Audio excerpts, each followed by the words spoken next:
Students, BSc part first का आज का अपना टॉपिक है आयनन ऊर्जा। अगली प्रॉपर्टी है आयनन ऊर्जा, आयनन विभव या आयनन enthalpy, ionisation energy, ionisation potential या आयनाइजेशन एंथैल्पी। पिछले टॉपिक में हमने बात की थी एटॉमिक साइज की। तो जानते हैं कि आयनन ऊर्जा क्या होती है। एक मोल विलगित गैसीय परमाणुओं से, देखो एक मोल होना चाहिए और विलगित मतलब आइसोलेटेड एटम्स होने चाहिए, बॉन्डेड नहीं होने चाहिए, अलग अलग एटम्स होने चाहिए और गैसीय अवस्था में होने चाहिए। तीन कंडीशन है। तो इसकी परिभाषा क्या बनती है कि एक मोल विलगित गैसीय परमाणुओं से सबसे ढीले बंधे इलेक्ट्रॉन यानी सबसे भारी जो इलेक्ट्रॉन है, बाह्यतम इलेक्ट्रॉन है, उसको निकालने में जो आवश्यक ऊर्जा होती है, जो ऊर्जा खर्च करनी पड़ती है, उसे उस एलिमेंट की आयनन ऊर्जा कहते हैं। मैं एक बार रिपीट कर रहा हूँ परिभाषा को। एक मोल विलगित गैसीय परमाणुओं से बाह्यतम इलेक्ट्रॉन को निकालने में आवश्यक ऊर्जा उस एलिमेंट की आयनन ऊर्जा कहलाती है। इसको हम कैसे रिप्रेजेंट कर सकते हैं? माना कि कोई एलिमेंट ए है, तो ए जी यानी गैसीय स्टेट में होना चाहिए। उसको हम अगर आयनन ऊर्जा जितनी ऊर्जा दे देंगे तो इसमें से एक इलेक्ट्रॉन निकल जाएगा और ये ए जो न्यूट्रल था वो ए प्लस में कन्वर्ट हो जाएगा। यह एक एंडोथर्मिक प्रोसेस है, ऊष्माशोषी प्रक्रम है। यानी इनके लिए डेल्टा एच पॉजिटिव होती है, यानी ऊर्जा खर्च करनी पड़ती है, सिस्टम को एनर्जी देनी पड़ती है। इसकी यूनिट क्या होगी? ऊर्जा की यूनिट होगी इलेक्ट्रॉन वोल्ट पर एटम पर मोल हो सकता है, किलो कैलोरी हो सकता है, किलो जूल हो सकता है, इस तरह से। अब हम बात करते हैं क्रमागत आयनाइजेशन पोटेंशियल, सक्सेसिव यानी एक के बाद एक। अगर हम उदासीन परमाणुओं से एक इलेक्ट्रॉन बाहर निकाल लेते हैं तो उसके लिए जो आवश्यक ऊर्जा होती है वो उसको हम आयनन ऊर्जा कहते हैं और वो प्रथम आयनन ऊर्जा होती है, फर्स्ट आयनाइजेशन पोटेंशियल होता है वो। अगर फर्स्ट आयनाइजेशन के पश्चात जब वो ए प्लस बन जाता है तो उसमें से फिर एक और इलेक्ट्रॉन निकालें तो वो कहलाती है सेकंड आयनाइजेशन एनर्जी। और जब ए टू प्लस बन जाता है यानी दो इलेक्ट्रॉन निकलने के बाद जब तीसरा इलेक्ट्रॉन निकालें तो उसके लिए जो आवश्यक ऊर्जा होती है वो कहलाती है थर्ड आयनाइजेशन एनर्जी। और इसी प्रकार से तो यहाँ ये जो आई फर्स्ट, आई सेकंड, आई थर्ड जो है ये क्रमागत आयनाइजेशन एनर्जी कहलाती है, यानी प्रथम आयनन ऊर्जा, द्वितीय आयनन ऊर्जा, तृतीय आयनन ऊर्जा, इस तरह से।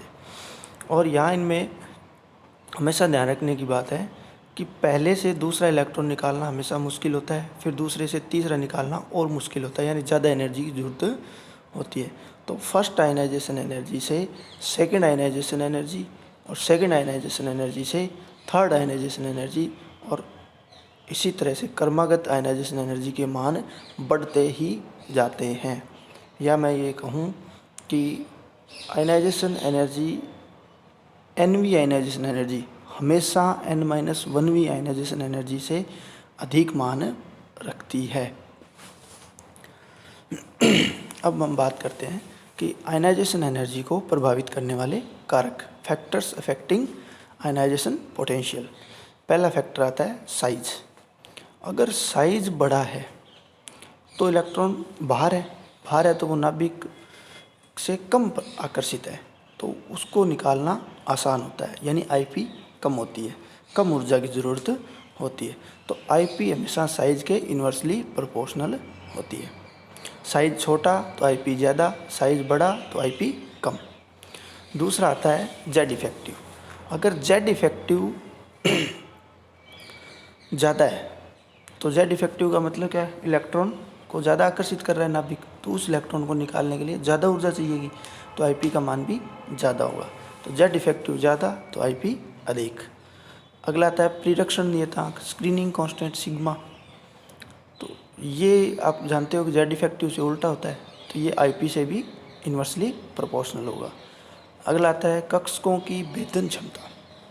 कक्षकों की भेदन क्षमता का मतलब है कि किस कक्षक में जब वो इलेक्ट्रॉन होता है तो वो नाभिक की ओर ज़्यादा आकर्षित रहता है।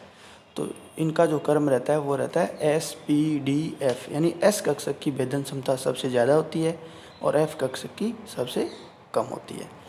तो यदि हम किसी एलिमेंट के लिए बात करें, एक S में से इलेक्ट्रॉन निकालना और एक P में से निकालना हो तो S वाला ज़्यादा मुश्किल होगा P से, और D वाला और कम मुश्किल होगा, और F वाला सबसे आसानी से निकलेगा। इसके बाद एक फैक्टर और काम करता है कि जब कोई स्थायी विन्यास होता है तो उसमें से इलेक्ट्रॉन निकालना मुश्किल होता है। और स्थायी विन्यास कौन से होते हैं?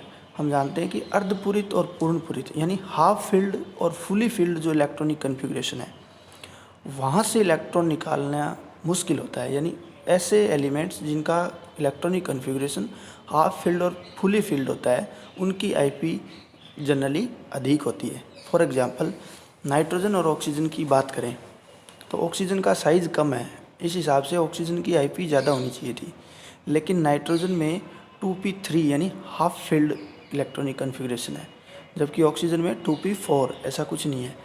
तो इस वजह से नाइट्रोजन की जो IP है वो ऑक्सीजन से अधिक होती है। अब हम बात करते हैं पेरियोडिसिटी की, कि इसमें किस प्रकार से पेरियोडिक ट्रेंड होगा।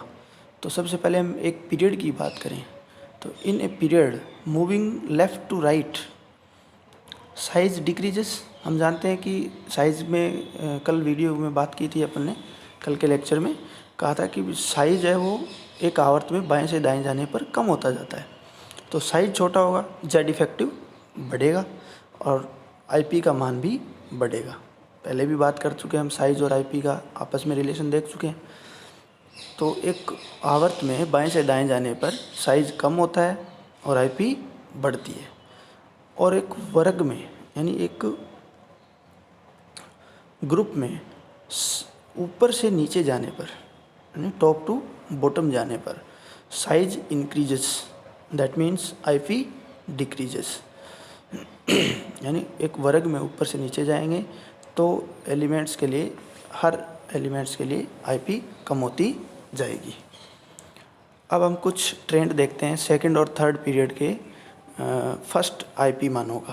पहले हम सेकंड पीरियड की बात करें तो सेकंड पीरियड में लिथियम की सबसे कम होगी, उससे ज़्यादा देखो, उससे ज़्यादा कायदे से बेरिलियम की, फिर बोरोन की आनी चाहिए थी, लेकिन बेरिलियम की जो IP है फर्स्ट IP वो बोरोन से अधिक होती है, क्योंकि बेरिलियम में से इलेक्ट्रॉन फुली फील्ड है एक तो, और 2s में से इलेक्ट्रॉन S कक्षक में से निकालना पड़ रहा है और बोरोन में P कक्षक से निकालना पड़ रहा है।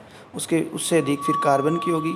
फिर ऑक्सीजन और नाइट्रोजन का भी एग्जांपल हमने देखा ही था कि होनी तो ऑक्सीजन की ज़्यादा चाहिए थी, लेकिन नाइट्रोजन का हाफ फील्ड इलेक्ट्रॉनिक कन्फिग्रेशन होने के कारण ऑक्सीजन से अधिक होती है नाइट्रोजन की IP, फिर फ्लोरीन की और फिर नियॉन की।